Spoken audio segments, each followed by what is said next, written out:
Genetically, what modern population is closest to Hurrians?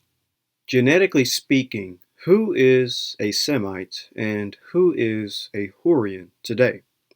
What modern Middle Eastern populations have the highest likelihood of descending from early Proto-Semitic populations and ancient Hurrian populations?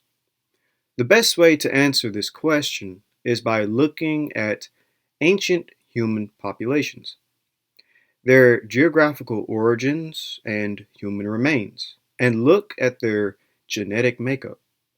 Then we can compare that to modern human populations living in the Middle East today. Because obviously the descendants of the first Semitic population and ancient Hurrian populations must still exist in Western Asia. They could not have all just went extinct or died out or disappeared. Obviously, Semites, Hurrians, those two populations should still exist. So the question is, who are they today? From ancient Hurrians to modern Hurrians, who are their descendants? Who are these people today? The Hurrians descend from the Kora-Araxes culture. Both the Hurrians and Kora-Araxes culture was in the southern Caucasus, Anatolia, and Iran. The language of the Kora-Araxes culture was Proto-Hurru-Uratrian. This is part of the Northeast Caucasian languages, specifically called Nak-Dangestani. This is from the book Prehistory and Proto-History of Ancient Civilizations, and reads, The Kora-Araxes, a cultural tradition of the late 4th and 3rd millennium BC, has recently become a focus of international archaeological research. It was first discovered in the mountains of the Tartarus and the South Caucasus. From near the beginning of the tradition, evidence suggests that populations bearing some of its hallmarks, black burnished, handmade pottery, and a ritual of the hearth, spread out over a wide range of the Tartarus, Zagros, and Caucasus Mountains, and so far south as the area of the Sea of Galilee in the southern Levant. And this is from the book titled Ancient Turkey, and it reads, Instead, the greater part of the population still lived in villages, with a rural lifestyle that involved tilling the land and raising stock. Around 3500 BC, or slightly earlier, the character of the eastern Anatolian highlands began to change, reflected primarily by the appearance of visibly striking pottery fired in a red and black color spectrum. Handmade, well burnished, and often decorated with cimmerics form one of the most distinctive archaeological horizons of the ancient Near East, referred to in literature as Kora-Araxes, early Transcaucasian. The suit of material culture stretched across a remarkable wide area, encompassing eastern Anatolia and the Turkish Upper Euphrates, southern Caucasus, and northwestern Iran. It has also been found in considerable quantity in later early Bronze Age contacts in the Akwum, where Robert and Linda Braidwood designated it red black burnished wire, a term that emphasizes the distinctive color spectrum. Further south still, a related artifact assemblage occurs in the Levant, where its conspicuous presence comes in a decorative form named after the site of Kerbek Kerak in northern Israel. So here is the location that we're talking about. The southern Caucasus is where this Kora-Araxes culture originated in, because it is between the Kora and the Araxes rivers. And it also went a little bit into Anatolia, as well as a little bit into northern Iran. So this is the area of the Kora-Araxes culture. In the period immediately prior to the emergence of the Hurrians, the northern area of their distribution was occupied by the Kora-Araxes culture, circa 3400 through 2500 BC. The distribution of the Kora-Araxes sites would encompass the territory of the Eto and Uratrians, as well as the northern part of the Hurrians. It is often presumed that the Kora-Araxes culture is an archaeological reflection of the Hurrians. So Hurrians come from the Kora-Araxes culture. And this is from the book Encyclopedia of Indo-European Culture. The Hurro-Uratrian linguistic family consists of two closely related languages, Hurrian with several dialects and Uratrian. Despite the chronological distance between the attested Hurrian and Uratrian, it seems clear that the latter is not a direct descendant of the former, but the two languages represent two separate branches of a common proto-language, Proto-Hurro-Uratrian. For the pre-literate period, it is natural to associate the Hurro-Uratrian people with the Kora-Araxes early Transcaucasian archaeological culture. So it seems that these Hurro-Uratrian people, they come from the Kora-Araxes or early Transcaucasian culture, and that basically they would have spoken a Proto-Hurro-Uratrian language.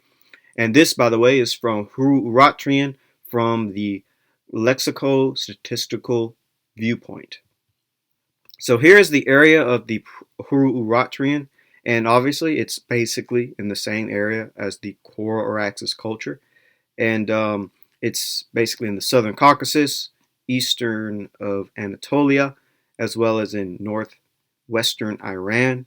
So it's in the same area because it's really the same people. So let's get deeper into the Hurrians. We went from the Kora-Araxes, we went into the Kora-Araxes language to the Hurro-Uratrian. Now let's get into the Hurrians. Who are they? The Hurrians were a Bronze Age people who flourished across the Near East from the 4th millennium BCE to the 1st millennium BCE. Hurrians formed the principal cultural element of the Bronze Age Mitanni Kingdom and blended with the culture of the neighboring and then conquering Hittites. By the late Bronze Age, the Hurrians had become assimilated into surrounding cultures in the Near East, but many of their gods and myths would live on in later centuries, notably the Uratrian civilization, and even inspire elements of myth found in archaic Greece. That was from World History Encyclopedia titled The Hurrians, and this next source is from Britannica, and it reads, Hurrian, one of a people important in history and culture of the Middle East during the 2nd millennium BC. The earliest recorded presence of Hurrian personal and place names is in Mesopotamian records of the late 3rd millennium.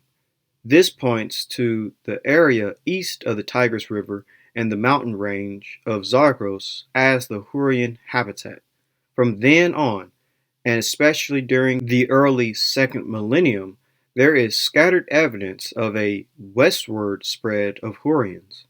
An even greater westward migration, probably set in motion by the intrusion of the Indo-Iranians from the north, seems to have been taken place after 1700 BC, apparently issuing from the area between Lake Van and the Zagros.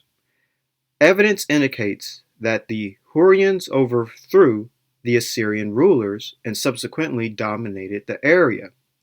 Hurrians likewise occupied large sections of eastern Anatolia, thereby becoming eastern neighbors and later partially dependents of the Hittites.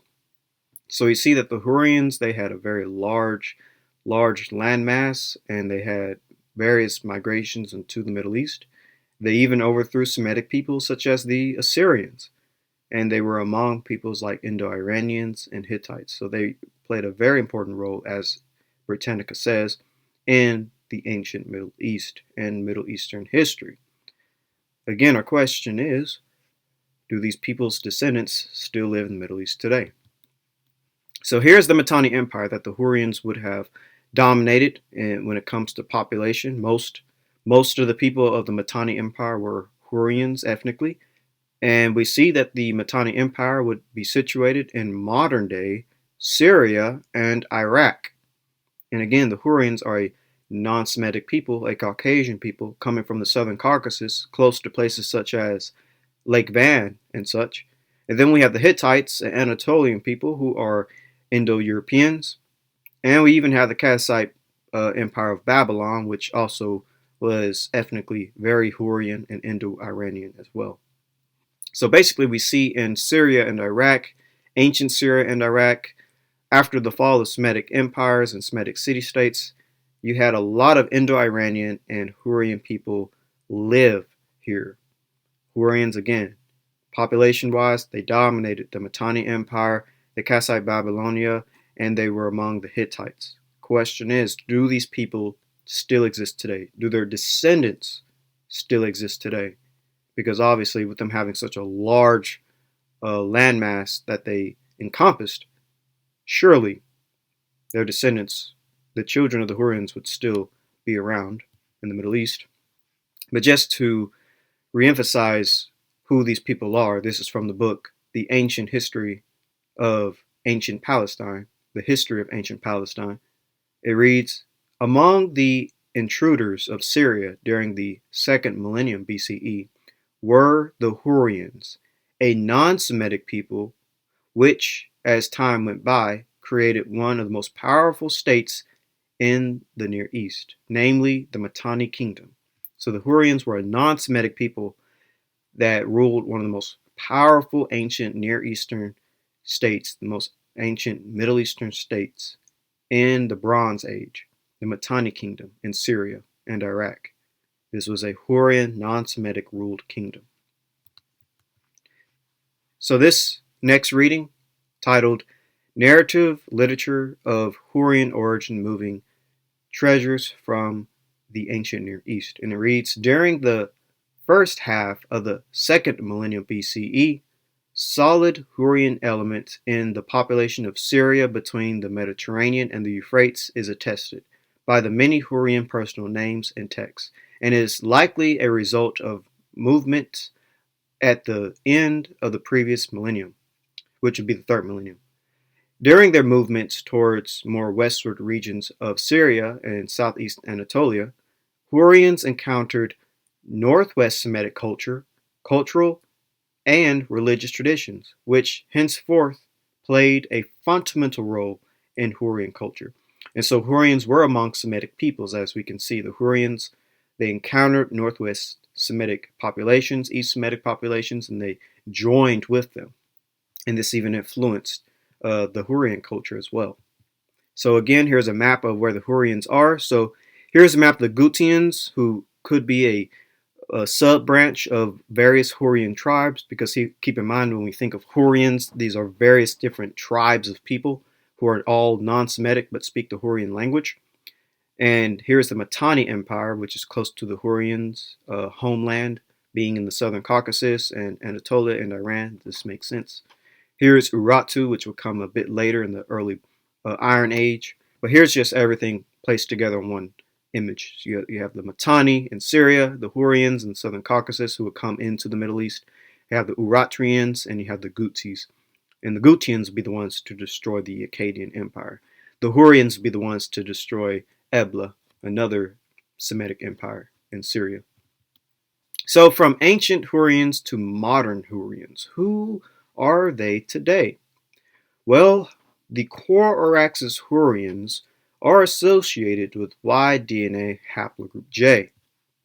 This is from Encyclopedia, titled Middle East Regional DNA Project, and it reads, the Caucasus was the birthplace of bronze metallurgy, And the two great Bronze Age cultures that stem from it, the Myacope Yamnaya and Quaraxis cultures, expanded far and wide and reshaped the genetic landscape of Western Asia.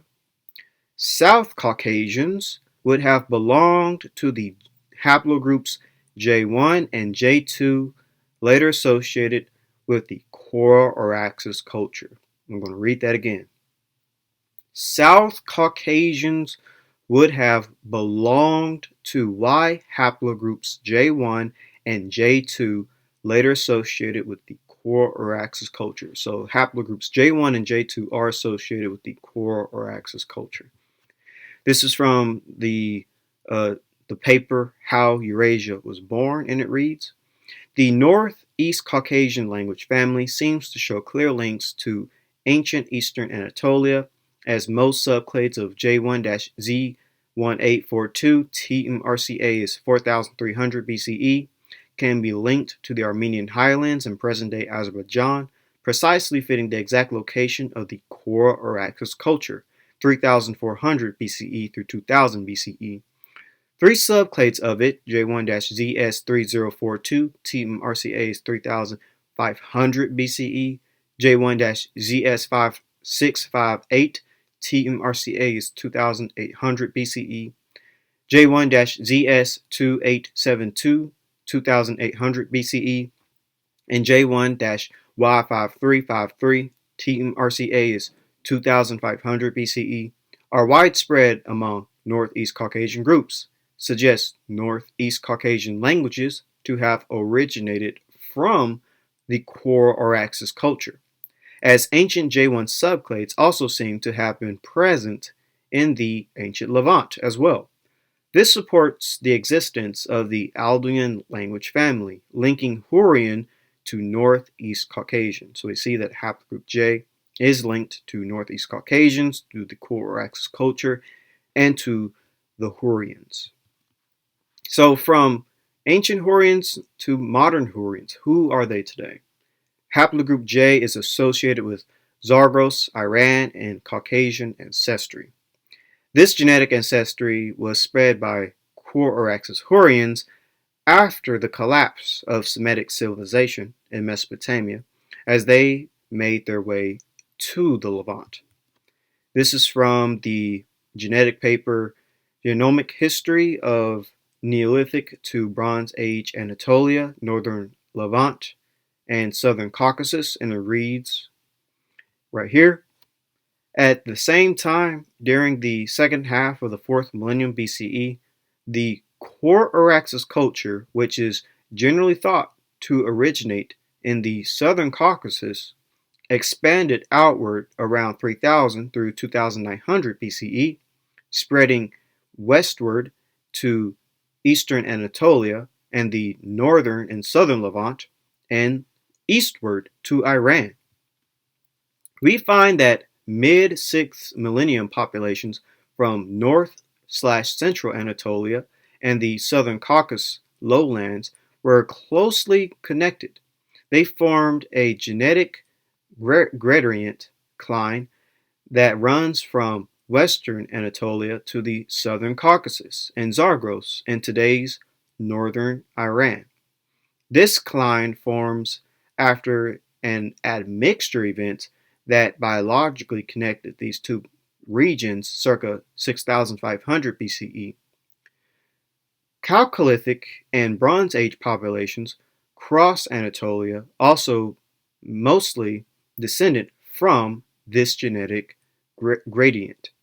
So basically we see that when it comes to the Western Anatolia and to the Southern Caucasus and Zagros and Northern Iran, which is the Zagros, that all of this culminated together, forming a genetic line, becoming one central people. And this would be connected to the Quaraxis culture, their genome being basically Southern Caucasian and Anatolian and Iranian, basically. And these people are going to come into the Northern Levant. So it reads in yellow.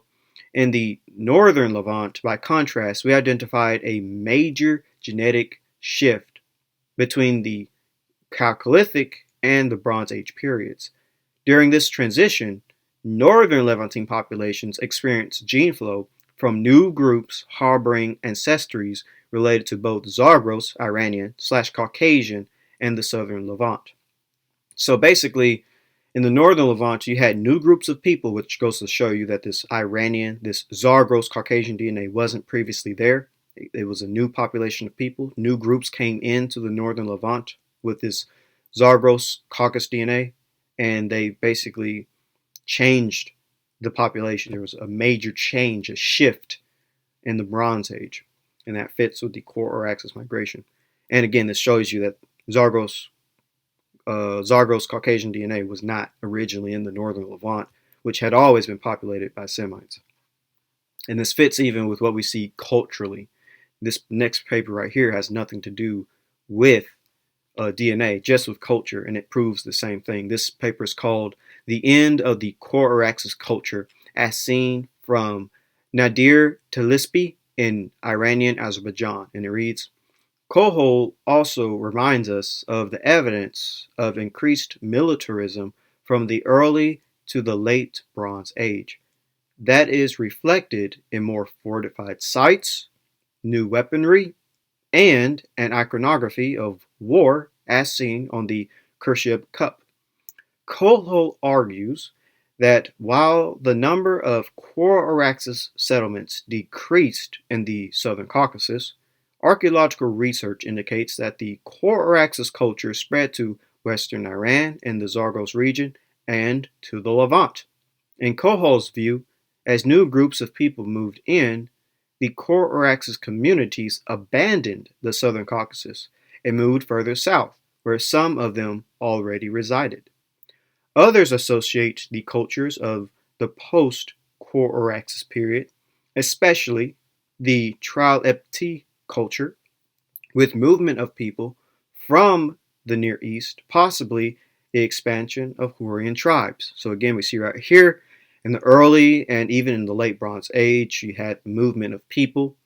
We see that there was a lot of warfare, new weaponry, fortified sites, and that these, Core-Araxes people started leaving the southern Caucasus, going into Iran and Anatolia and the Levant. And we see that their sites decrease in the southern Caucasus because they're migrating, and their sites are popping up in other parts of the world, like the Levant. And we see that the Hurrians are connected to this expansion of the Core-Araxes culture. So these are Caucasian peoples, Southern Caucasian peoples, speaking a non-Semitic language coming into the Middle East. And this fits even with the DNA. This is another genetic paper titled Continuity and Admixture in the Last 5 Millennia of Levantine History from Ancient Canaanite and Present-Day Lebanese Genome Sequences. And it reads, the admixture time also overlaps with the rise and fall of the Akkadian Empire, which controlled the region from Iran to the Levant between 4.4 and 4.2 KYA. The Akkadian collapse is argued to have been the result of a widespread airification event around 4,200 years ago, possibly caused by a volcanic eruption. Archaeological evidence in this period documents large-scale influxes of refugees from northern Mesopotamia towards the south, where cities and villages became overpopulated. Future sampling of ancient DNA from northern Syria and Iraq may reveal if these migrants carried the Iranian Chalcolithic related ancestry we observe in Bronze Age Sidon and Jordan. So what we see right here is that when the Akkadian Empire collapsed, we see that in archaeology that there was a lot of migrations occurring in this time, which reflects what the other paper said. These people were coming from the northern Mesopotamia towards the south, and villages and cities became overpopulated because of these people. And these people would likely be the Hurrians and the Core-Araxes populations. And we even see that there could be a correlation with them and Iranian Chalcolithic DNA, Iranian Copper Age DNA. And this fits perfectly right here. It says, starting in red to blue, we compiled frequencies of Y chromosome haplogroups in this geographical area and their changes over time in a data set of ancient and modern Levantine populations, and notes similarly to Lazardus et al.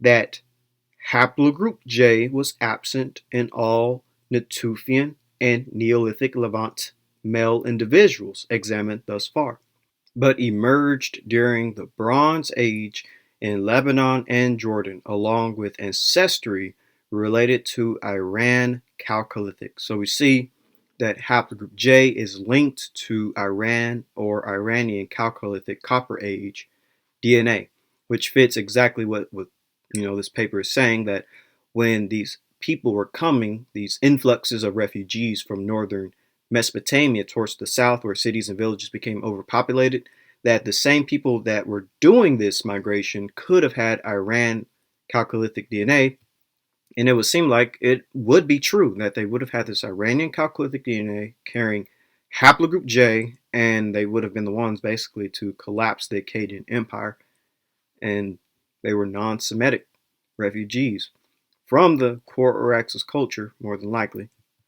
And this actually culminates with the most recent paper, 2021, that says we found an ancestry related to ancient Iranians that is ubiquitous today in all Middle Easterners. Previous studies showed that this ancestry was not present in the Levant during the Neolithic period, but appeared in the Bronze Age, where 50% of the local ancestry was replaced by a population carrying ancient Iran-related ancestry. This population potentially introduced the Y chromosome haplogroup J1 into the region. So we see that haplogroup J was linked to, or is linked to, ancient Iranian DNA, and it was part of the migration that replaced the local ancestry in the Levant. By the way, this is from the paper, The Genomic History of the Middle East, and basically it just proves that J is related to ancient Iranians, and that, of course, ancient Iranians would not be Semitic people. Even Razib Khan states this, that Western Iran would not be the place for the origins of the Semitic population. So, haplogroup J1, it is connected to ancient Iranians, and it was part of that spread, which fits exactly with what happened to the Empire of Akkad. After it fell, you had various people exploit this power vacuum. So this is from World History Encyclopedia, the Hurrians, and it reads, when the kingdom of Akkad fell circa 2190 BCE, the Hurrians and others exploited the constant power vacuum in Mesopotamia. There was no Hurrian empire as such, but some of the important city-states ruled by Hurrian kings may well have formed together in a loose confederation. Still others were in conflict with each other. By the second quarter of the second millennium BCE, the Hurrians were migrated into northern Syria and eastern Anatolia as they moved westwards and southward. Once again, military conquest was mixed with the peaceful migration of Hurrian merchants, farmers, artisans, and nomads. The Mitanni kingdom, circa 1500 through 1240 BCE, which was predominantly Hurrian in culture.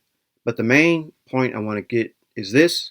When the kingdom of Akkad fell, circa 2190 BCE, the Hurrians and others exploited the constant power vacuum in Mesopotamia. So Hurrians, they started to migrate and take over different parts of Mesopotamia when Akkad fell, which Akkad, again, is a Semitic empire. And that fits perfectly with what the genetic paper said about how Hurrians were beginning to migrate, or really about how northern refugees were beginning to migrate and overpopulating the various cities and villages in the south. And this is also, ironically, when we see haplogroup J1 with Iranian DNA enter into the southern Levant. We see when the kingdom of Akkad fell, circa 2190 BCE, the Hurrians and others exploited the power vacuum in Mesopotamia. This is also when we see haplogroup J1 enter into the Levant. 2190 BCE, 2198 BCE. It's around the exact same time. And this would make sense if this is a Hurrian migrant that came from the southern Caucasus into the southern Levant, carrying, of course, haplogroup J and Iranian DNA. And just to emphasize this migration and to visually show you both the differences of Semites in the Core-Araxes culture and the Core-Araxes migration. So we see that the Semites are, they're already in the Levant because this is where they come from. They're spreading from the Levant, from the south into Mesopotamia. The Core-Araxes culture is spreading from the southern Caucasus, from the north into the south, and that's what the paper even said. People in the northern Mesopotamia were coming to the south. But anyways, the Core-Araxes culture will be going into Anatolia and Iran, and then they're going to spread into the Levant as well, creating the Kerbeck-Kerak culture, which I read earlier. This is basically an offshoot, a sub-branch of the Core-Araxes culture, and Semites are going to flee going into Arabia, but this fits with the migration of J1, like I was showing you here, how when the kingdom of Akkad fell, we see J1 enters into the Levant, carrying Iranian DNA, 2198 BC, which is not far from 2190 BC. And we see that the Core-Araxes culture is here in the early Bronze Age. Then it migrates into the southern Levant with the Kerbeck-Kerak culture. And just to bring all this together and to prove that haplogroup J was part of this migration, a migration of non-Semitic people from the southern Caucasus, part of the Core-Araxes culture, spreading with the Hurrian people carrying haplogroup J, just to bring all that together and to prove it. This is from the genetic paper, Genetics and the Archaeology of Ancient Israel, and it reads, "This geographic distribution of J2A versus J1 mirrors the two autosomal components from Haber et al. 2013. However, several demographic and migrational events may constitute to the observed Y frequency patterns in the southern Levant. Haplogroup J2A lineages, whose origin is likely from East Anatolia, Armenia, Georgia, and northwest Iran, could have migrated to the southern Levant during the early Bronze Age through the movement of the Core-Araxes horizon to Lebanon, Syria, and ultimately the Galilee area, marked by the Kerbeck-Kerak culture. Later immigration from a similar East Anatolian source may have brought Hurrian onomastics to the southern Levant during the Middle Bronze Age. These events may have added J2A to an underlying J1 substratum. So we see that haplogroup J is linked to this movement of the Core-Araxes horizon as well as Hurrian peoples. And so this does prove the fact that the Core-Araxes populations, the Hurrian populations, they carried haplogroup J and they moved from the southern Caucasus into the Levant, carrying the Kerbeck-Kerak culture, and that these were a non-Semitic people that spoke a Hurrian language, a Hurru-Uratrian language, because of course Semites were already in the Levant, and the Core-Araxes was all the way in the southern Caucasus, so they were in two completely different geographical areas, and that the Core-Araxes people came in, and Semites actually fled going into Arabia. And this paper, as well as many other papers, basically illustrate that. So, from ancient Hurrians to modern Hurrians, who are they today? This is what we're trying to build up and understand. So, we covered everything dealing with the Hurrians. So, let's combine all of our information from what we covered thus far. The Core-Araxes Hurrians come from the southern Caucasus, Anatolia, and Iran. Core-Araxes Hurrians had Y DNA haplogroup J and Zagros Iranian / Caucasian ancestry. These groups began to migrate in the early Bronze Age from the Caucasus into Mesopotamia. Their migrations correspond to the collapse of Semitic civilizations in Mesopotamia. These groups also ended up in the Levant, carrying Haplogroup J and Iranian DNA. So with all of that being said, who are their descendants today? Well, let's read from this book, Encyclopedia of the Peoples of Africa and the Middle East, and it reads, the Hurrian Period was followed by the Hurrian Period from 2600 to 6300 years ago, which was based in Mesopotamia and the Zagros-Tartars mountain area of Iran.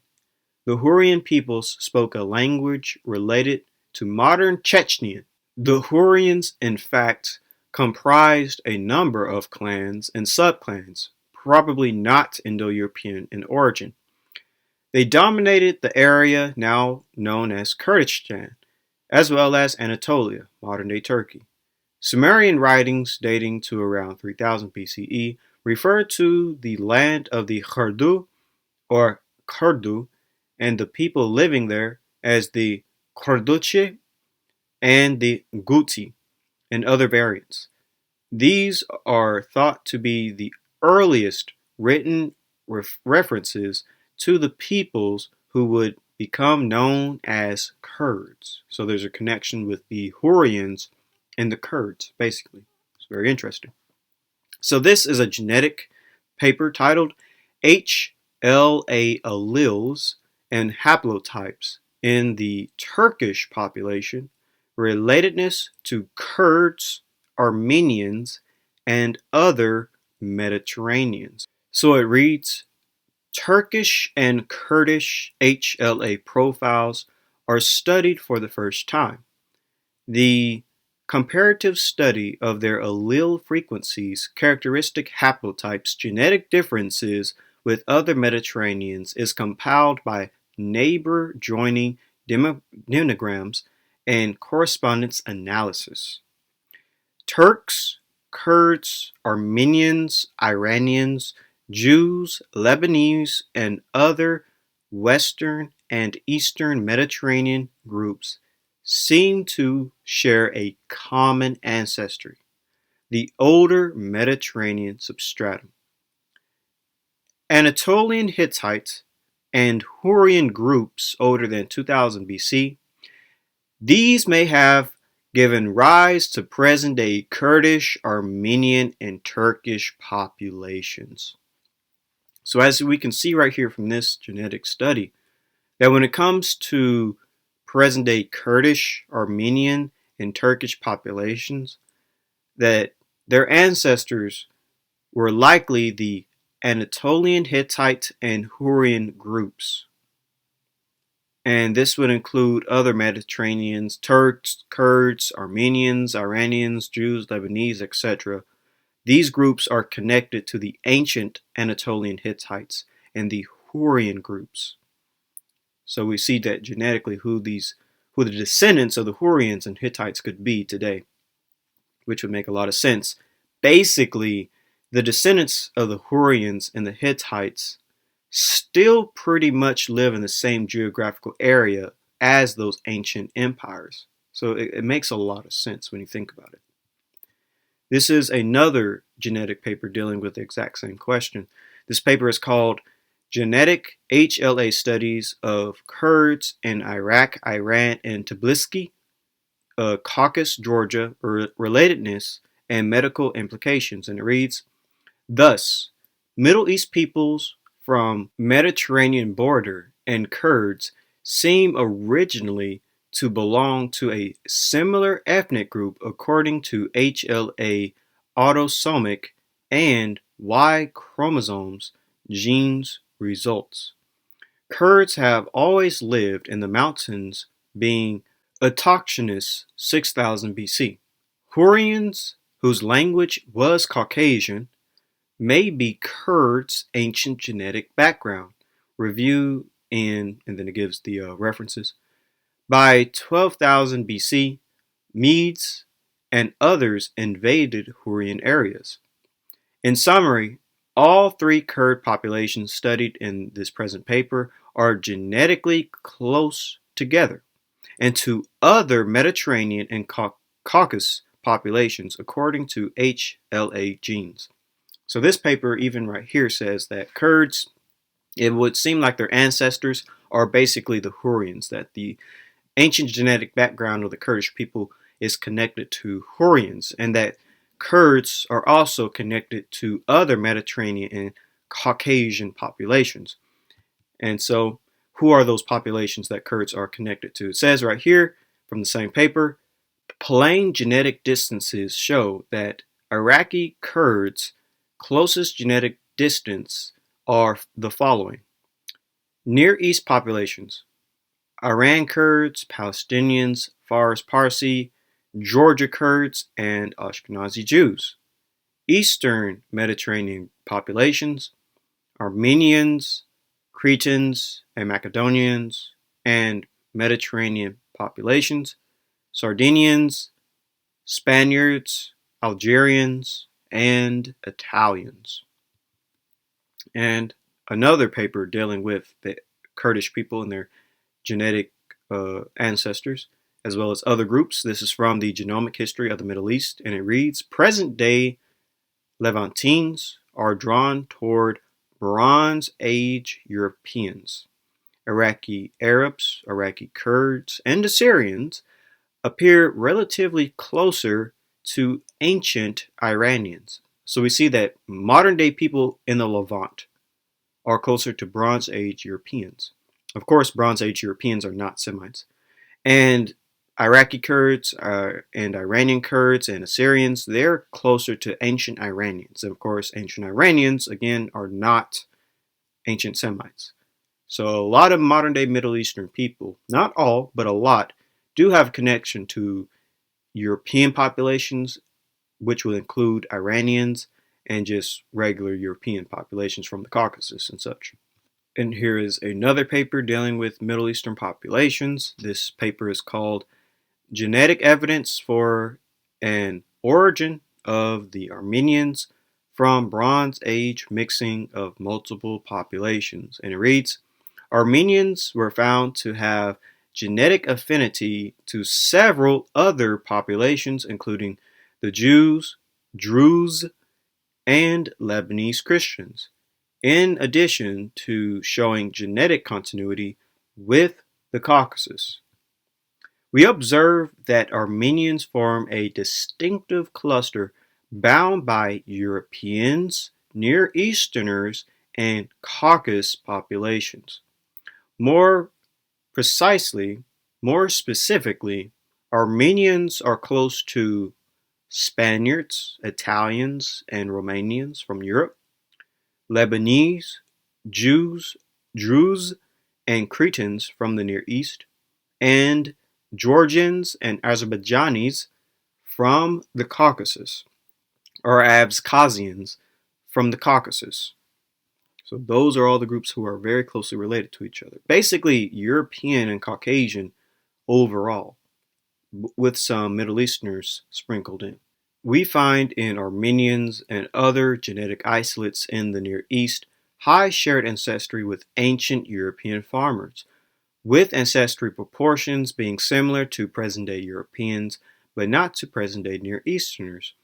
These results suggest that genetic isolates in the Near East, Cretans and island population, Near Eastern Jews and Christians, religious isolates, and Armenians, ethno-linguistic isolate, probably retain the features of an ancient genetic landscape in the Near East that had more affinity to Europe than the present-day populations do.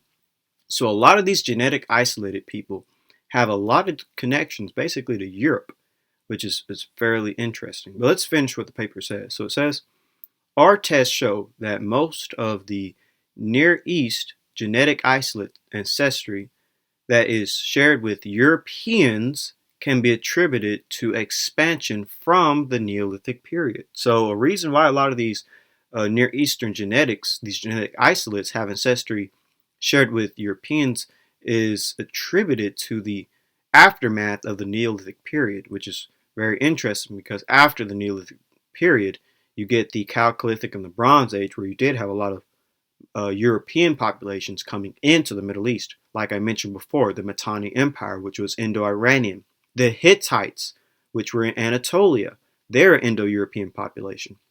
So it makes sense that basically a lot of Middle Eastern populations descend from those ancient European peoples that came into the Middle East because, frankly, the people who are connected to these Europeans, they still haven't left that area of the Middle East. A lot of the people who connect with the Hittites and the Hurrians and the Mitanni, they live in the same geographical area as those empires. So it makes sense that their descendants basically didn't leave.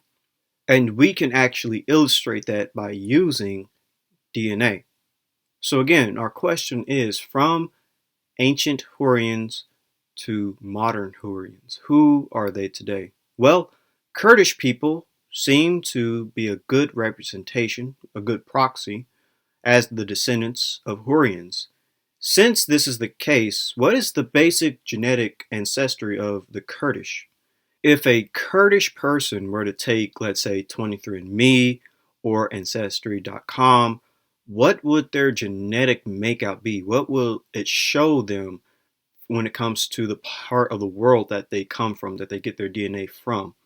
And furthermore, what does a Kurdish person jet match look like? What is their genetic distance? Who are they closest to when it comes to other populations as well? And what is the typical Y DNA haplogroup of a Kurd? Again, Kurds seem like they're a good proxy for the Hurrians, so let's look at their genetics to see what it comes out as. So here are Kurdish samples. Again, you can just type in on Google Kurdish 23andMe samples or 23andMe results, and all of this will pop up. So it will look like Kurdish people, if they were to take a DNA test from 23andMe, it would come out pretty much 98 to 99% Western Asian and North African. But the more important part is that it's highlighting the West Asian, specifically Turkey or Anatolia and Iran. And that's very interesting. That represents 99% or even 98 or 99% of these Kurdish people. And they also have a little bit of European, little bit of East Asian, which would make sense. Here's another Kurdish sample: Northern West Asian, Iranian, Caucasian is at 99.1%. That's basically the genetic makeup of a Kurd if they were to take 23andMe, which is very interesting. If these Kurds are supposed to be one of the closest descendants of the Hurrians, and this is basically what a Kurdish DNA comes out as, it makes you wonder about other Middle Eastern populations and if it will come out as the same thing. So again, let's just look at another one. Again, Kurdish DNA results.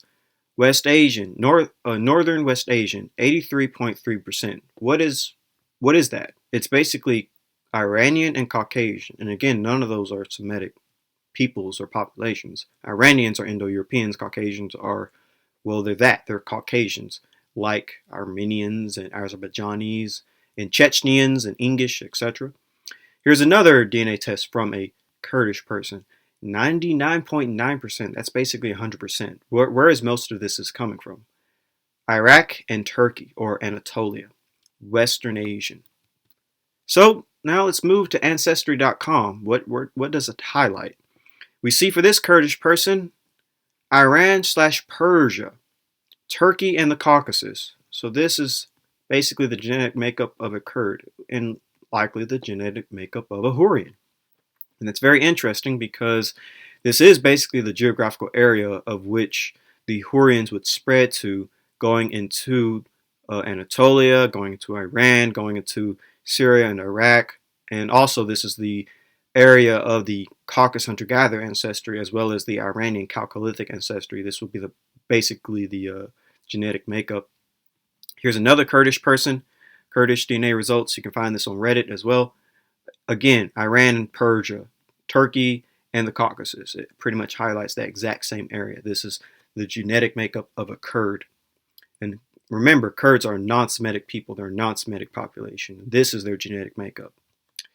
Again, Kurd or Kurdish DNA results. Iran and Persia, 52%. Turkey and Caucasus, 48%. Armenians, specifically. Same thing with this Kurdish person. They have Iran and Persia, 89%. Turkey and Caucasus at 11%. And it seems to fluctuate because basically it will look like they have mostly Iranian and Persian ancestry with some Turkey and Anatolia DNA, mostly Iranian and Persian, and then the next is Turkey and Caucasus. And that kind of makes sense. The other genetic papers that we just read about said that J1, when it was entering, had Zagros and Caucasus. Zagros being Iranian, Caucasus being, well, the Caucasus. So this makes sense. Now here is the GEDmatch results of a Kurdish person. And we see that, and they're 23andMe. So we see right here, Northern West Asian, they are 95.5%, and they have Iranian and Caucasian DNA at 76%. And when it comes to their GEDmatch, who are they closest to? So according to the single population, well, first according to admixture results, they basically get West Asian and East Mediterranean as their highest percentages.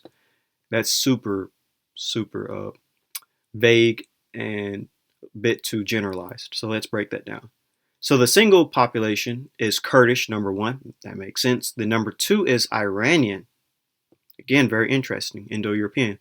And then Azrani, which is a Caucasian population. And you see even Armenian, which is part of this. Again, connected to non-Semitic peoples. Turkish. And we're going to stop right there.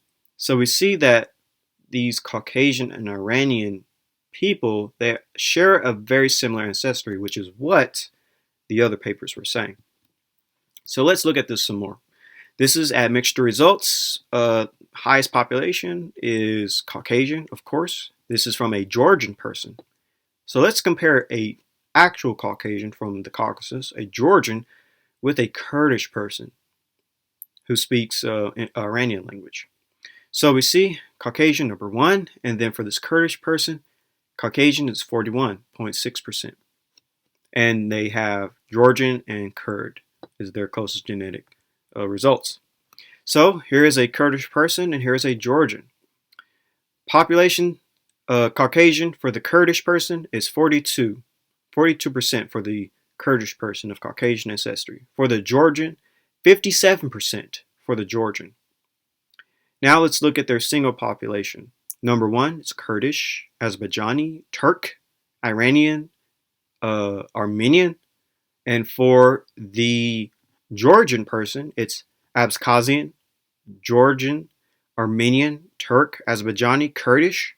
So we do see a connection when it comes to the genetic distances with Kurdish populations and Georgian populations. And remember, Kurdish people are a Middle Eastern population, but they have connections to Iranians and Caucasians, which are non-Semitic populations. And the Kurds themselves are a non-Semitic population. So we have a Kurd from Turkey, their genetic makeup. West Asian is 43%. And for the Georgian, West Asian is 51% for this Georgian. And then their single population is Kurdish, Iranian, Azerbaijani, Abkhazian, Turkish, Dagestani, Armenian. And so this is for the Kurdish person. Now let's look at the Georgian person. Their population, single population sharing is Abkhazian, Kurdish, Iranian, Azerbaijani, Armenian, Turkish, Dagestani. It's the same thing. A Caucasian person, a person from the Caucasus, is related to a person in the Middle East, both being non-Semitic people. This is why I illustrate that the Middle East is not just full of Semitic people. There are non-Semitic people in the Middle East who are connected to people even outside of the Middle East, and that these populations with this type of ancestry, with this Caucasian Iranian ancestry, would not be Semitic in origin. So let's look at one more Kurdish and Georgian person. So again, Kurdish population, 39% Caucasian.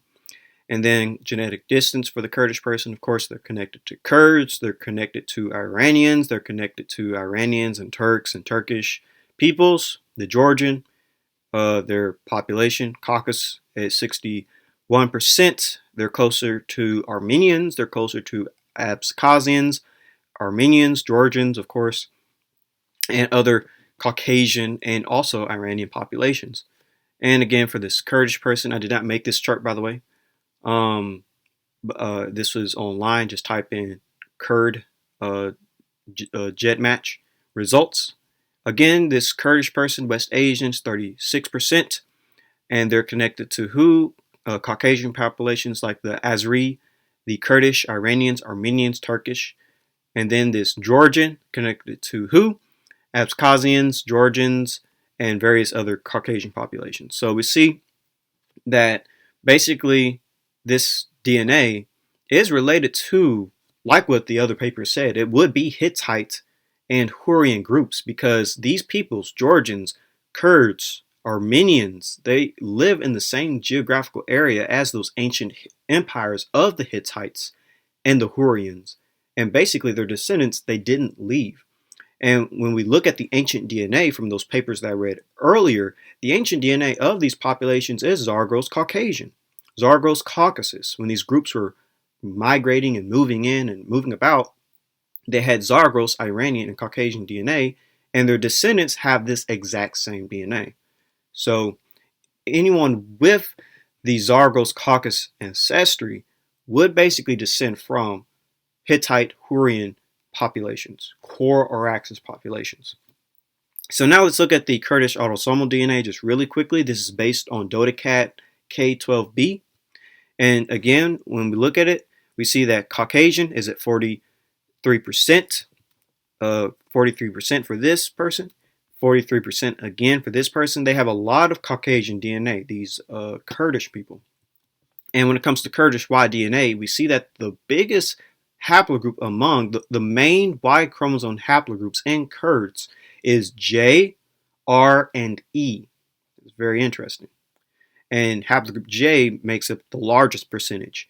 We have haplogroup J1 as well as J2. So let's look at a map. These are the sources and references: Kurdish Y DNA haplogroups, frequencies, and regions. Most of the data is from 23andMe and Family Tree DNA. And here is the used publications, sources with the references is all right here. And so compiling all this information together, we see that most of the Kurdish are haplogroups J1 and J2, and it is in that geographical area of Kurdistan. And this is also the same area that would be of the Hurrian and the Mitanni and the Hittite areas of the ancient Near East. And we see J ranging from 10% to 40%, J2, J1 ranging again from 10% to 40%. And again, the Hurrians, their descendants are likely the Kurdish people. So we're back to our question, but we're kind of getting closer to our answer. Genetically, the Kurdish are a split between Zagros, Iranian, and Caucasians. That would make sense if the Kurds are descendants of Hurrians. However, there are other Middle Eastern populations that are related to Kurds. Do they have Zagros Iranian and Caucasian ancestry as well? Again, just to remind you, Turks, Kurds, Armenians, Iranians, Jews, Lebanese, and other Eastern and Western Mediterranean groups seem to share a common ancestry: the older Mediterranean substratum.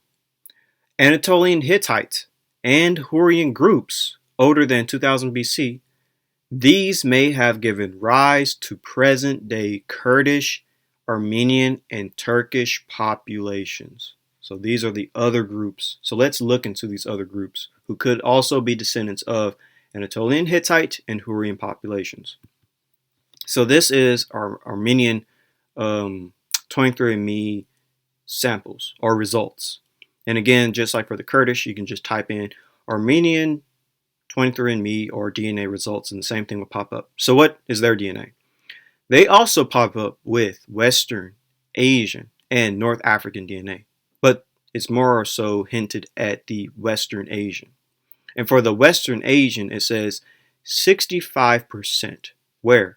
East Azerbaijan, province Iran, as well as a province in Armenia. Here is a DNA results from My Heritage and also from 23andMe for this person. They put their DNA together. So they came out as 64.6% West Asian, but what really is that? When it says West Asian, what is that? So it breaks it down right here in 23andMe. 100% for this person, or really 98.7% Western Asian, and that Western Asian is specifically from the Caucasus to Iran, and it's dealing with really areas in the province of Iran and in Turkey. So here is from True Ancestry. What do they get? Turkey and the Caucasus, 80%. So it's almost like the reverse of the Kurdish, just a little bit. The Armenians get the same people, Turkey and Caucasus, Iranian/Persia, but there is a bit of a flip. They get mostly Turkey and Caucasus at 80%, and their Iran/Persian is at 20%. That's very interesting. So here is more 23andMe samples. We see that it is 98.7%, specifically 97.9% from the Caucasus to Iran. Hopefully y'all can see that. For this Armenian person, West Asian is at 65%, East Azerbaijani province, Iran, again, another part of Armenia, the province of Armenia. And they also get some European. It seems like Armenians always get a little hint of European within them, which would make sense. There are various Armenian samples, so just to go through it, Northern West Asian, 82%, again, Iranian and Caucasian. West Asian, 93%, Iranian. West Asian, and it seems like Armenians can get a good chunk of Iranian DNA as well, I would say. They basically get Iranian and Caucasian, let me just put it that way. 97.9% from the Caucasus to Iran. Specifically, you have ancestry that's connected to Iran, Turkey, and Armenia. All right. And this person, 94% Iran, Turkey, and Armenia. So that's basically the genetic makeup. And here are more DNA samples from Armenians. So we have West Asian, Armenia. The West Asian is at 99.9% Armenia. This person with Armenian DNA, Turkey, is at 94.3%. This person, Northern West Asian, 99.9%. Most of it is Iranian and Caucasian, and in a province of Turkey. And so we see basically genetically Armenians, they connect just like the Kurds with Iranian and Caucasian populations, non-Semitic populations, might I add. And this is more DNA, 23andMe, Ancestry, West Asian, 99.8%, Turkey, Armenia. West Asian, 50%, Turkey and Armenia. And then we see for 23andMe, it highlights the same geographical area as Caucasus hunter-gatherer and ancient Iranian Chalcolithic DNA. This person comes out as Iran/Persia is 52%. And then Turkey and Caucasus, 48% Armenians. And so now let's shift our attention to Iranians. This is Iranian 23andMe DNA results. So Iranians, they have Western Asian and North African, but specifically it's Northern West Asian at 97.4%. What is it? Iranian Caucasian, 97.1%. Specifically in the provinces of Iran, this province, and this province of Azerbaijan. And this is an Iranian person's 23andMe. We moved away from Armenia. We're now talking about Iranians. But as we can see, it's clearly pretty much the exact same thing. And just type in Iranian 23andMe DNA results to find this. Northern West Asian, 96.5%. What is it specifically? It's Iranian and Caucasian. and this province of Iran. And again, Northwest Asian, 90%, Iranian, Caucasian, 88.7% in the Fars province of Iran. So all West Asian ancestry is basically Caucasian and Iranian ancestry. That's all West Asian DNA is. And that's basically non-Semitic. And that's what DNA companies are testing for when it comes to Middle Eastern DNA. And by the way, this is why African Americans would never mark as 100% West Asian or 100% Caucasian. Oh, excuse me, 100% Middle Eastern, because they're basically testing for Caucasians. You're not looking for that, nor should you be trying to look for that. If you get 100% Middle Eastern or West Asian, it's testing for that Caucasian Iranian DNA. Again, that's why African Americans will never get that at 100%. You're not a Caucasian, you're not an Iranian, nor should you be trying to test for that. I know I'm reiterating that, but that's very important for you to know. So what are they testing for? Just to prove it, this paper actually illustrates that very fact. This paper is titled Human Ancestry Correlates with Language and Reveals that Race is Not an Objective Genomic Classifier. And it shows and tells what this West ancestry is being tested for. So it says, Western Asian ancestry correlates with Northeast Caucasian, Northwest Caucasian, and Kartvelian, which is a Caucasian language, language families, as well as Armenian branch of the Indo-European language family. So that's what West Asian correlates to. It correlates with Northeast Caucasians, Northwest Caucasians, and Armenian branch of the Indo-European family. To expound this point, West Asian ancestry currently exists at its highest frequency in peoples from the Caucasus Mountains and the Levant, and is the major ancestry in Abkhazians, which is Caucasians, Georgians, which is Caucasians, and Druze samples, which that one's from the Levant. So basically, West Asian DNA, it's highest in the Caucasus. And again, that's why when we're looking at those 23andMe and those Ancestry.com and those GEDmatch results, it's all linked to Iranians, Caucasians, Chechens, English, Armenians, Georgians, etc. 8. The correlation of West Asian ancestry with Northeast Caucasian, Northwest Caucasian, and Kartvelian language is consistent with the phylolinguistic hypothesis that these three groups of languages are related in a larger grouping called Ibero-Caucasian. So again, West Asian ancestry, its correlation is with Caucasian populations, which basically expanded into the Middle East. And this fits exactly with what Encyclopedia says. Encyclopedia, distribution maps of autosomal admixtures in Europe, the Middle East, and North Africa. And it reads, West Asian ancestry. This admixture seems to have originated around the Caucasus and the Iranian plateau. So West Asian ancestry, this admixture seems to have originated around the Caucasus and the Iranian plateau. Note their resemblance with the distribution of Y DNA haplogroup J2. So haplogroup J2 is actually associated with this Caucasus Iranian DNA, which is basically West Asian DNA. So here is according to Encyclopedia, map of West Asian admixture based on autosomal data from the DOTACAD project. And we see the highest form of this West Asian ancestry is in the Caucasus, and then expands outwards into the Middle East, which goes to show you that this migration occurred from the Caucasus into the Middle East exactly like the Kora-Araxes culture and the Hurrian expansion from the Caucasus. West Asian DNA is basically Kora-Araxes DNA. And here's haplogroup J2, which is also connected to this West Asian DNA. And it also has its highest form in the Caucasus and expands outwards into the Middle East.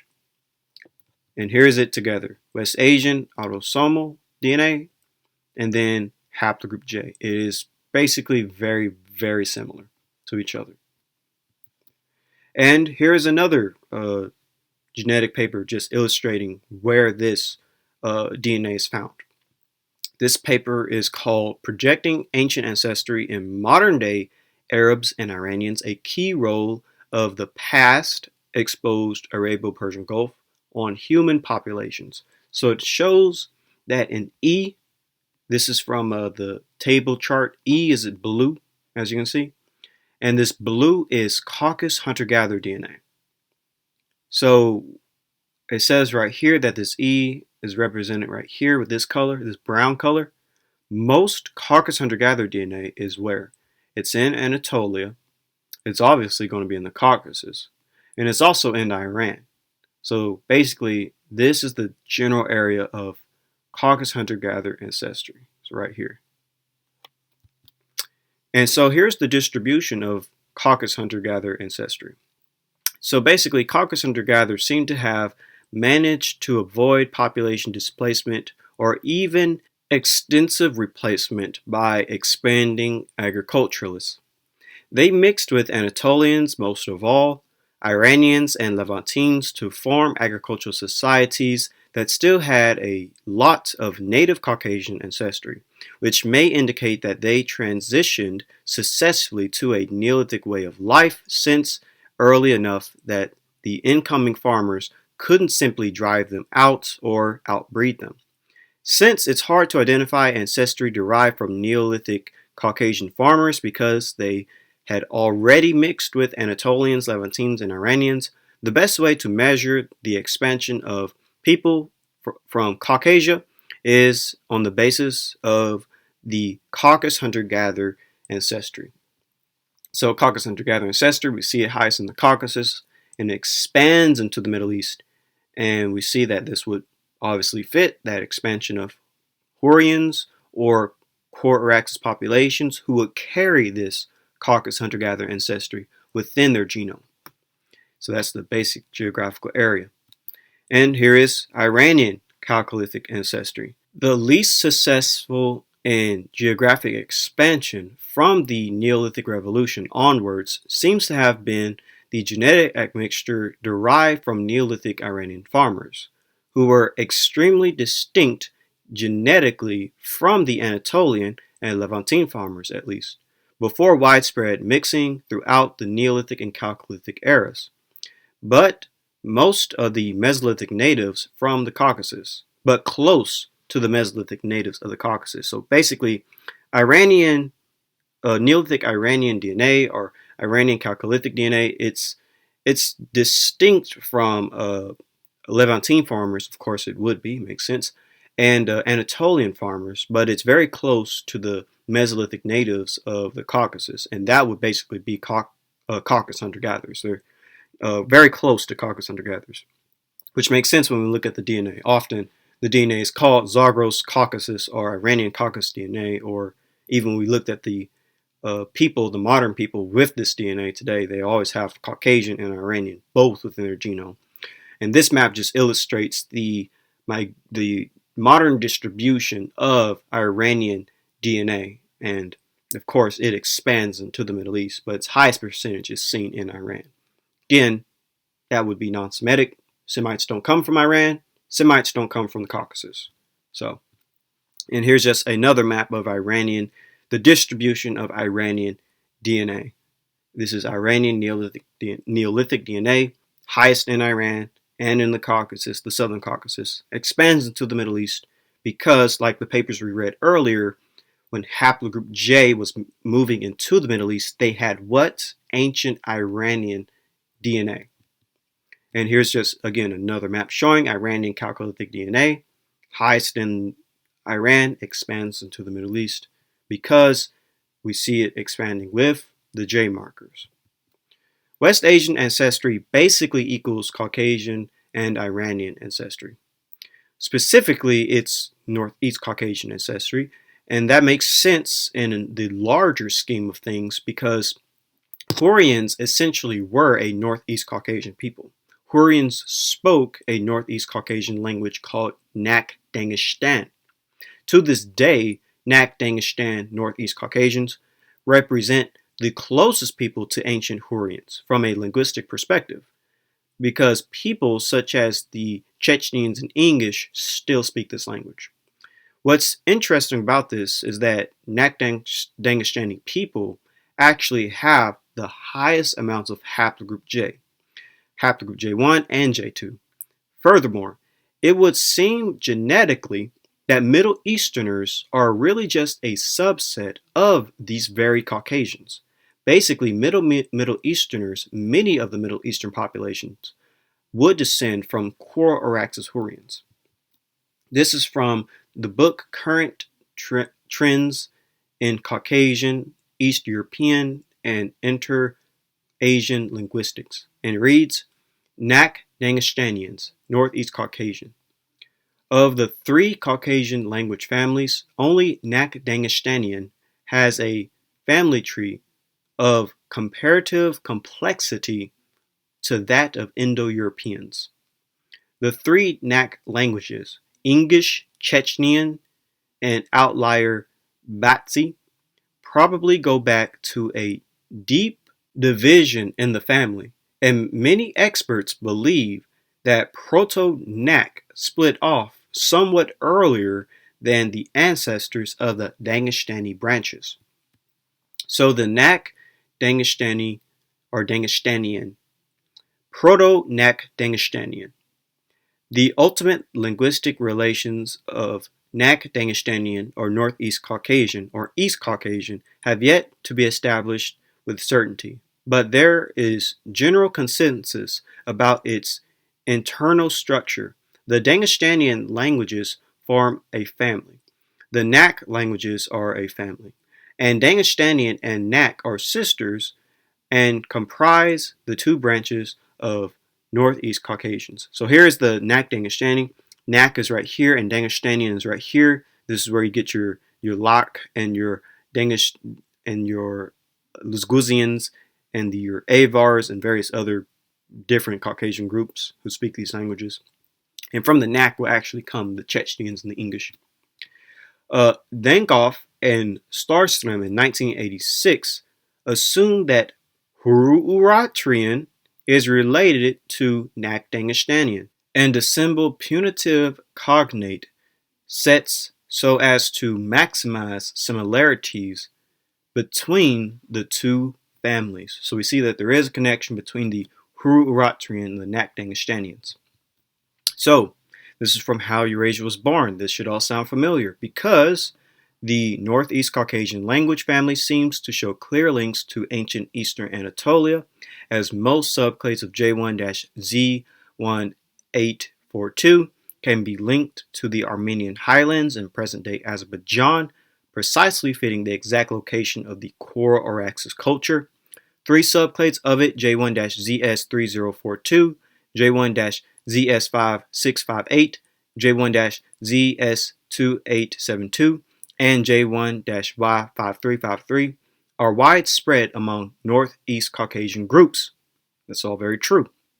Suggests Northeast Caucasian languages to have originated from the Kor-Araxes culture. Again, Northeast Caucasian languages, that would be your Nak Dangestani languages, and Hurrian. As ancient J1 subclades also seem to have been present in the ancient Levant as well, this supports the existence of the Alduin language family linking Hurrian to Northeast Caucasian. So we see everything culminating together. Northeast Caucasian, which is Nak Dangestanian, connected to the Hurrians, connected to the Kor-Araxes culture. What Y DNA chromosome would these people have? It will be Haplogroup J. These are a Caucasian people, a non-Semitic people. This is what J1 was anciently associated with.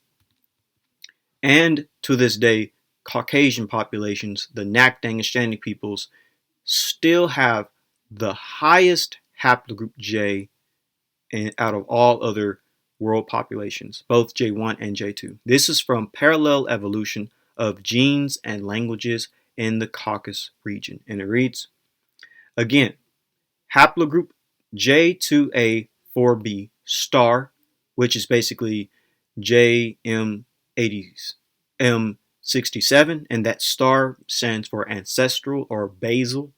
So again, haplogroup J2A4B star dash M67 comprise 51 through 79% of the Y chromosomes in the English and 3 Chechenian populations.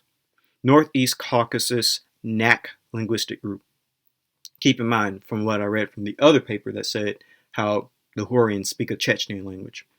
Finally, haplogroup J1 star, again that star represents basal or an ancestral marker. So finally, haplogroup J1 star dash M267 comprised 44 through 99%, basically 100%, of the Avars, Dargians, the Katznlak, the Kubachi, and Luzgians, Southeast Caucasus Dagestan linguistic group. So basically, J2, J1 is part of the Hu, the Nak, and Dagestan linguistic group. This is why it is believed that J1 is part of the Hurrians and the Corax's culture. It is seen among these people at the highest percentage. Here is the area that we're talking about, by the way. This is the Caucasus, the Nak, J1, the Dagestan, J2, and it's right here in the northeast of the Caucasus. Exactly where the Corax's culture would also be, exactly where the Hurrians would come from as well. And we see when it comes to Middle Easterners, they really are just a subset of Caucasians. Genetically, Middle Easterners are right in between Indo-European populations, but also Caucasian populations, like your Chechenians and your Avars and your Dargians and your English and other Caucasian populations and groups. Middle Eastern populations are right in between. They seem to be really just a subset, a sub-branch of Caucasians that went into the Middle East but still have their genetics with them. This source right here will actually illustrate that fact. Combining genetic and linguistic findings, we now propose a model of the evolution of the Caucasus populations. The final tree was obtained by merging the genetic clusters with the background linguistic tree. We conclude that the Caucasus gene pool originated from a subset of Near Eastern pool due to an Upper Paleolithic or Neolithic migration followed by significant genetic drift, probably due to isolation in the extremely mountainous landscapes. So really, Near Easterners are really just a subset of Caucasians. That's all they are. This would make sense from the historical perspective and the genetic perspective of other studies that basically show that Caucasians, like the Hurrians, did migrate into the Middle East. So that all culminates together. West Asian ancestry correlates with Northeast Caucasian, again, Nak Dangestani, Northwest Caucasian, and Kartvelian language families, as well as the Armenian branch of the Indo-European language family. Middle Easterners are basically Caucasians and Iranians.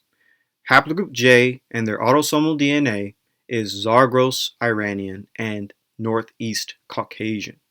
And even phenotypically, you can tell that Middle Easterners are of the Armenoid and Iranianoid stock. Basically, they look like Caucasians and Iranians. The Armenoid phenotype seems to be the general phenotype, short-headed and high-skull type with fleshy features, a flat occiput, and a hooked nose, often black hair and light brown skin, common in mountain regions of Asia Minor, especially Armenia and Anatolia. Was found in ancient Sumerians, Babylonians, Hittites, another key people, and Cretans around 4000 BCE. So basically it's found mostly among non-Semitic people in ancient times. Sumerians, Hittites, Cretans, those are all non-Semitic populations, and even the Kassite Babylonians, those were non-Semitic people as well. Kassites likely were either Hurrians or Iranians or a mixture of the two. So you have the Armenid type, widespread, found in its most specialized form in the mountains of Asia Minor, associated with the ancient Cretans and the Hittite kingdom, non-Indo-Europeans, people of Anatolia, common in Armenians, Turks of mountain regions, Tartarus, Lebanese, and I'm just going to name just some of the different peoples and places. Significant in Georgians, occasionally Azerbaijanis, Kurds, West Persians, Jews across the Mediterranean, Crete, southern Italy, and southwestern Spain, Crete, Tunisia, in Central Asia, Syria, traces as far to Yemen and India. Light skin, light brown skin, wavy, dark brown hair, hyperbrachiocephalic. Then you have the Indo-Iraniid, relatively recent contact type with a position intermediate between Indo-Brachioid and Iraniid, widespread in Pakistan, Iran, and Afghanistan, reaching to northern India in the east and Turkey in the west. Light to medium brown skin, straight or wavy, dark or black brown, and plentiful hair. So that's the Indo-Iraniid. And so this general phenotypes that you see on the screen, this is the general phenotypes that most people ascribe as being Middle Eastern. And I would agree this is Middle Eastern. But I would disagree to say that this is Semitic, because this phenotype is generally in ancient times seen among non-Semitic people. It's even in modern times seen among non-Semitic people. I would just classify this as a Middle Eastern phenotype of the Caucasian Iranian branch, but it's not Semitic. And this is a phenotype of specifically light to tawny skin, dark to brunette hair, and dark eyes. And again, just to reemphasize what the Armenoid phenotype is, this is from the book Contributions to the Anthropology of Iran. And it reads, Hotan defines the Armenoid type as follows. Head form brachiocephalic, hair color black or brown, eye color brown, skin color olive to brunette white, hair form usually wavy, sometimes curly or straight, distribution concentrated in the Near East, Asia Minor, Syria, Persia, common in Greece, Romania, Bulgaria, largely present in urban populations of Russia, Poland, Hungary, Austria, Czechoslovakia, and Slovakia, Germany, United States, typical peoples, most Armenians, hence the word Armenoid comes from, most Armenians, Turks, and Syrians, many Persians, and Ashkenazim Jews. And just to show you what the Armenian genome is, it is West Asian, Northern West Asian, 88.5%, Iranian and Caucasian, 61.9%. The Iranian province, the Tahran Iranian province, and Lake Van of Turkey. Typical Armenian phenotype as well. Typical Armenian girl. And here are just various depictions of Armenian peoples from Armenia. As you can see, they have white to tawny white skin, dark haired, a aquiline nose, that means a hooked nose, and they have black hair and dark eyes. Typically what people associate with Semitic Middle Eastern populations, but instead Armenians are European Caucasian populations, or people. And now let's get to the Kurds. This, by the way, is a Kurdish genetic profile.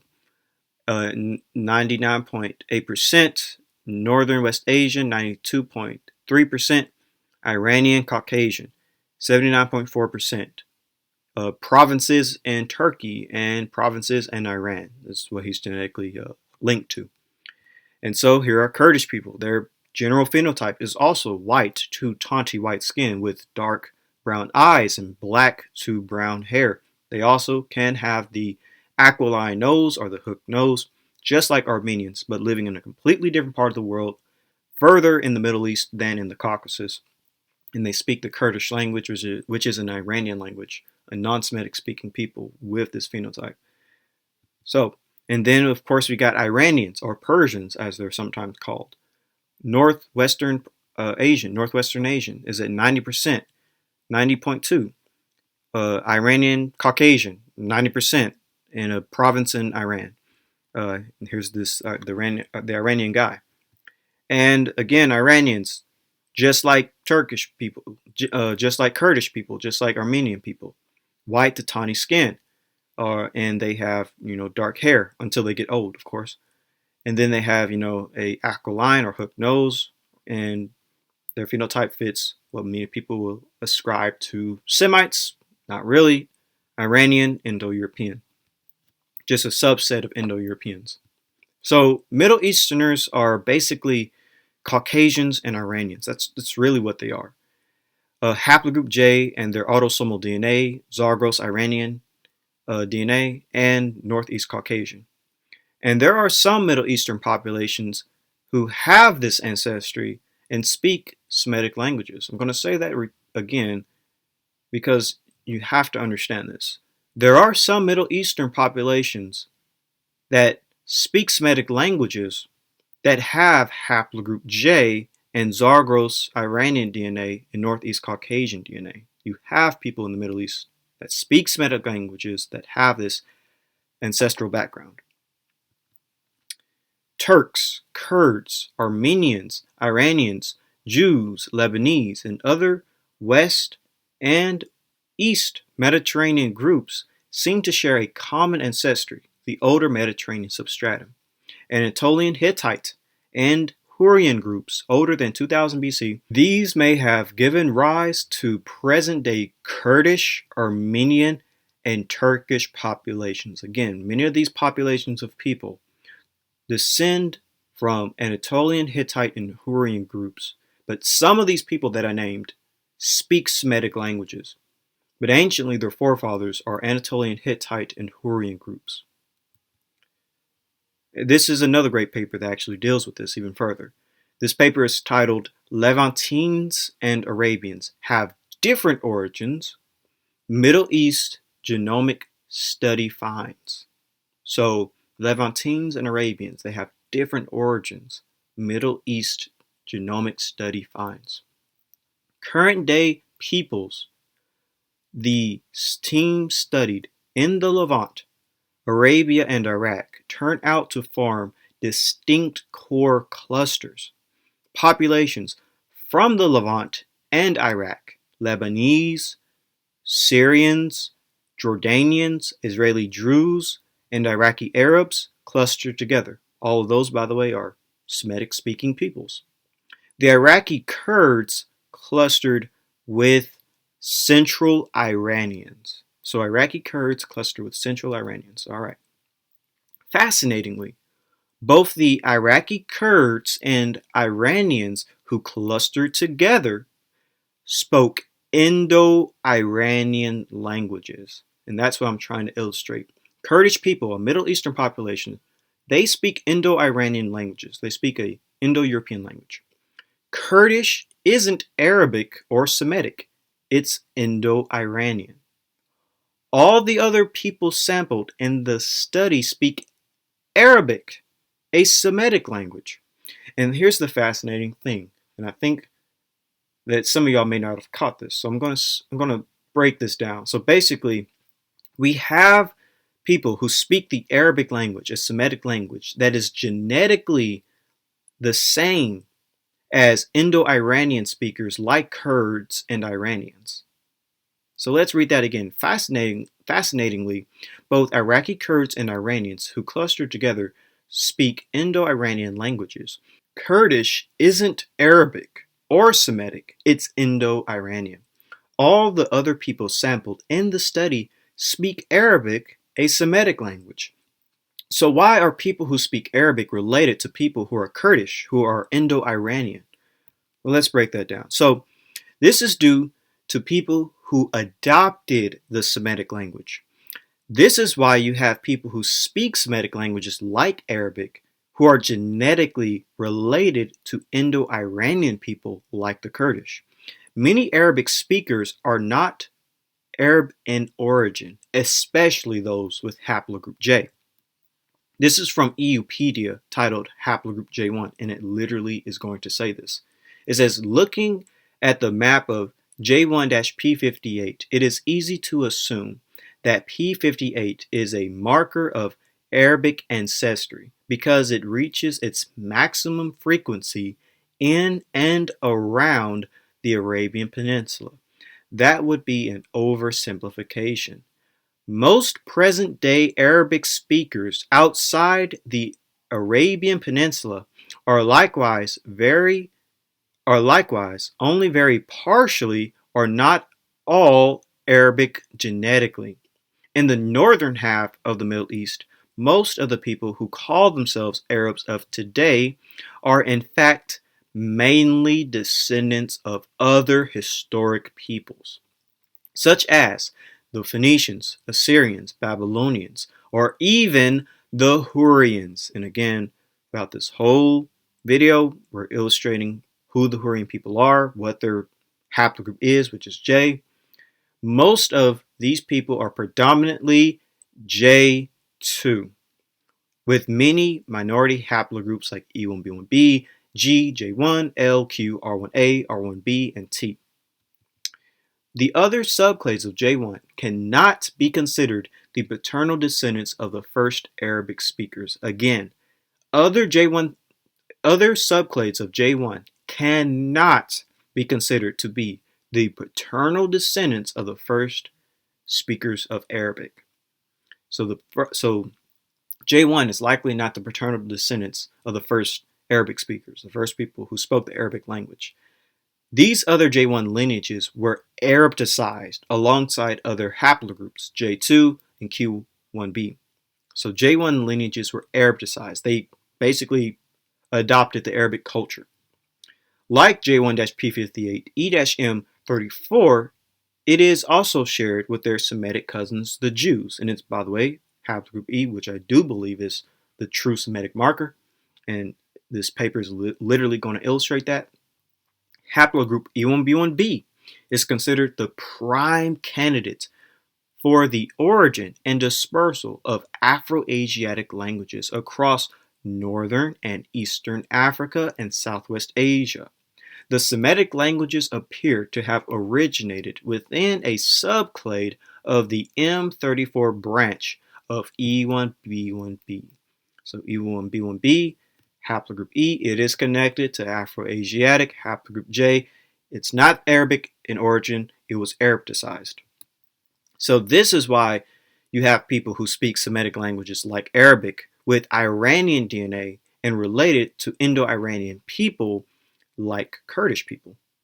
It's simple because many Semitic speakers today are Indo-Iranian and Caucasian in origin, and they are not Proto-Semitic in origin. Their ancestors, in some point in time, adopted the Arabic language. Turks, Kurds, Armenians, Iranians, Jews, Lebanese, and other Eastern and Western Mediterranean groups seem to share a common ancestry, the older Mediterranean substratum. Anatolian Hittite and Hurrian groups older than 2000 BC, these may have given rise to present-day Kurdish, Armenian, and Turkish populations. Current-day peoples the team studied in the Levant, Arabia, and Iraq turned out to form distinct core clusters, populations from the Levant and Iraq. Lebanese, Syrians, Jordanians, Israeli Jews, and Iraqi Arabs clustered together. The Iraqi Kurds clustered with Central Iranians. Fascinatingly, both the Iraqi Kurds and Iranians who clustered together speak Indo-Iranian languages. Kurdish isn't Arabic or Semitic, it's Indo-Iranian. All the other people sampled in the study speak Arabic, a Semitic language, yet they're all related. It's a simple fact that haplogroup J isn't Semitic in origin. People with haplogroup J and Zagros Iranian/Caucasian DNA are likely descendants of core or axis populations, migrants that came into the Middle East, and not Proto-Semitic populations. This is from haplogroup J1. It's definitely not Semitic in origin, and it's going to illustrate the simple fact as to why. Haplogroup J1 is not a Semitic haplogroup in origin. However, Genetically, we cannot call this haplogroup Semitic because Semitic people mainly have the FGC11 lineage of this haplogroup in those areas, as Arabic society is mainly based on a unique cluster of J1 haplogroup FGC11. It is wrong to call all people with J1 as Semitic. In this sense, we cannot attribute haplogroup J1 to Semitic origin. In fact, it is apparent that there are various clusters of J1 among Caucasian, European, and South/Central Asian people, which is what I've been illustrating this whole time, especially in Caucasia. J1 seems in high or medium amounts among various ethnic groups, such as, we're going to name some of them, such as the Luzgians, the Kakaiks, the Avars, Dargians, Sarsians, Chechenians, we mentioned the Chechenians, the Bulgars, the Azerbaijani Turks, and many, many others. All these peoples speak various languages which are bound up with Northeast Caucasian languages, which is what we were illustrating this whole time, Northwest Caucasian languages, and Turkic languages. And European people having J1 also speak Indo-European languages rather than Semitic languages. So basically, to simplify this, most people who speak haplogroup J, most of them speak Caucasian, Turkic, or Indo-European languages. Only a few people speak Semitic languages that belong to haplogroup J. Only a few, a fraction, versus all the other subclades of J that speak Indo-European and Caucasian languages. This is why J cannot be Semitic in origin. It's only a fraction of Semitic speakers within it. Blue bar means J1-FGC11, which is a unique lineage among Arabs. On the other hand, the other lineages would seem among Europeans, Caucasians, and Turks rather than Arabs. This means J1 haplogroup isn't of Semitic origin. So basically it's saying that this blue you see right here, all this blue which is in the Middle East, this is FGC11. So this one branch of haplogroup J, which is P58, is seen among Middle Eastern populations. But haplogroup J is far more diverse among Caucasian and Indo-European populations. Here are all the other subclades right here, these different colors like yellow and purple and red and pink. All these other colors are different subclades of haplogroup J. And it's far more diverse among Europeans and Caucasians than it is among Middle Easterners. You would assume haplogroup J to be extremely diverse among Middle Eastern populations, but really it only seems like P58 is the only true lineage among these Middle Eastern populations. So I would say that one branch of a specific people with haplogroup J migrated into the Middle East. Who would this specific people be carrying this specific lineage? It's likely the Hurrians, with this P58 moving into the Middle East. Semitic languages such as Hebrew, Arabic, Amharic are characterized under the Afro-Asiatic language family. This means that Arabic and Hebrew languages derive from the same language family with Berber, Chadic, Cushitic, Egyptian, Amharic, and Omotic languages of Afro-Asiatic language family in North Africa. Today we see that the most Afro-Asiatic people are of E1b1b haplogroup, especially the lineages of V12, V32, and M81. And we see a great variety of E1b lineages among both Semitic and Afro-Asiatic people, whereas only FGC11 lineage of J1 is present among Afro-Asiatic Semitic people, and is also impossible to see J1 haplogroup among several Afro-Asiatic peoples such as Berbers, etc. According to this theory, Afro-Asiatic languages spread to Asia via E1b haplogroup, not J1 haplogroup. It is historically known that a ruling elite class of Afro-Asiatic people, Akkadians, Assyrians, etc., also invaded the north of Mesopotamia and brought their Afro-Asiatic languages to the central and northern parts of Mesopotamia during the period of Akkadians and Babylonians.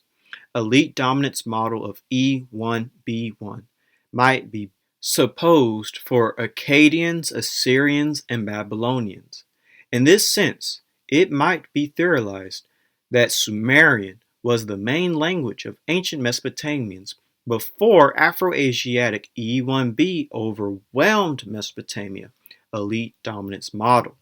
So we see that haplogroup E is really the one that's linked to Afro-Asiatics, including ancient people like Akkadians and Assyrians, Babylonians, and that haplogroup J is not Semitic in origin, and it came later, and only one branch of it came at that. So populations with haplogroup J and Zagros Iranian/Caucasian DNA are likely descendants of migrants and various ancient Hurrian tribes and kingdoms. Since it really is JP58, the main branch that came into the Middle East, it's likely from a single tribe or branch of people, being the Hurrians. But this is where we end the video. Genetically, what modern populations is closest to Hurrians? Hopefully you enjoyed the video. Please leave a like. Don't forget to subscribe and share the video. Click the bell. Leave a comment for any questions you might have, and follow my social media platforms that you are about to see. And with all of that out of the way, have a great day and shalom.